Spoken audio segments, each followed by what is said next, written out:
मृत्युलोकी एक नगर त्याचे नाव पंढरपूर. येथील मोकाशी उभा विटेवर पुंडलिक भक्तराज शोभे चंद्रभागातील. बोलती साधू संत जीवा वाटे हुरहुर.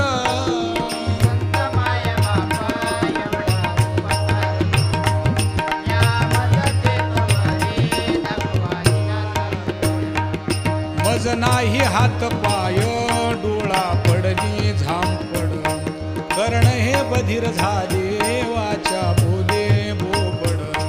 नाक मुख गळू लागले लाळ आणि शेंबूड. श्वाना परिगती झाली अवघे करती हाडा